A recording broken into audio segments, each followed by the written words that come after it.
வணக்கம் நண்பர்களே, எல்லாரும் எப்படி இருக்கீங்க? மாங்காய் ஊறுகாய் எப்படி போடணும்னு சொல்ல போகிறேன். 4 மாங்காய் எடுத்து சுத்தமாக தண்ணியில் போட்டு கழுவி பொடிசாக அரைஞ்சி வச்சுக்கிடுங்க. அப்புறம் ஒரு சட்டியில் வெந்தயம் ஜீரகம் போட்டு நல்லா பொன்னிறமாக வறுத்தெடுக்கணும். நீங்கள் வறுத்து அதை ஆற வச்சுடுங்க. மண்சட்டியில் தான் ஊறுகாய் போடணும், அப்போ தான் நல்லா வரும். தண்ணியே சேர்க்கக்கூடாது. நல்லா வறுத்து ஆற வச்சுடுங்க. மாங்காவை நல்லா பொடிசாக கீற்று வெட்டிட்டு அப்புறம் பொடிசாக நறுக்கி வச்சுக்கிடுங்க. நறுக்கி வச்சுட்டு அப்புறம் நம்ம சட்டியை அடுப்பில் வச்சு பாம் ஆயில் இல்லைன்னா கடலெண்ணெய் ஏதாவது ஒரு எண்ணெய் சேர்த்துக்கலாம். தேங்காய் எண்ணெய் சேர்க்காதீங்க. அப்புறம் கருவேப்பிலை கொத்து நல்லா நிறையா போடுங்க. வஞ்சகம் இல்லாமல் கருவேப்பிலையை சேர்த்துக்கிடுங்க. உருத்தி வச்சுக்கிட்டு அப்புறம் சட்டியை நம்ம அடுப்பில் வச்சு கடுகும் ஒரு 2 வத்தல் போட்டால் போதும். வத்தல் முதல்ல போட்டுக்கணும். எண்ணெய் காஞ்ச உடனே வத்தலை போட்டு அப்புறம் கருவேப்பிலையும் போட்டு பொடி வைக்கணும். நல்லா காஞ்ச பிறகு கடுகு சேர்த்துக்கிடுங்க.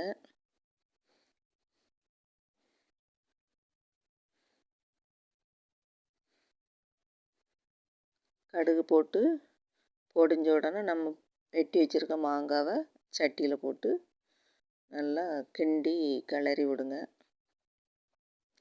கிளறி விட்டு கொஞ்சம் உப்பு அதை கூட சேர்த்துக்கிடுங்க.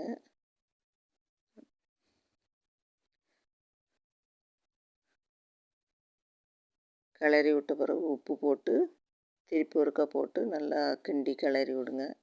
தண்ணியே சேர்க்கக்கூடாது, தண்ணி சேர்த்தா கெட்டு போயிடும்.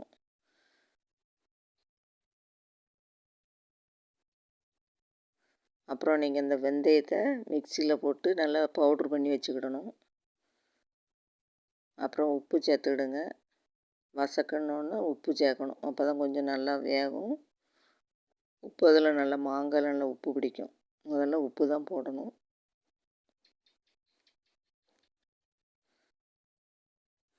உப்பு போட்டு நல்லா கிளறணுன்னு ஒரு கிண்ணத்தில் மஞ்சள் பொடியும் வத்தல் பொடியும் எடுத்து வச்சு அப்புறம் அது கூட போட்டு நல்லா கிண்டி கிளறி விட்டுக்கிடுங்க. அது கிளறின பிறகு கொஞ்சம் காயப்பொடியும் போட்டுக்கிடுங்க. வத்தப்பொடியும் மஞ்சள் பொடியும் போட்டு கிளறி விட்டு மூடி வச்சுருங்க. மூடி வச்சு தான் வேக வைக்கணும். அப்புறம் காயம் பொடி போட்டாச்சு.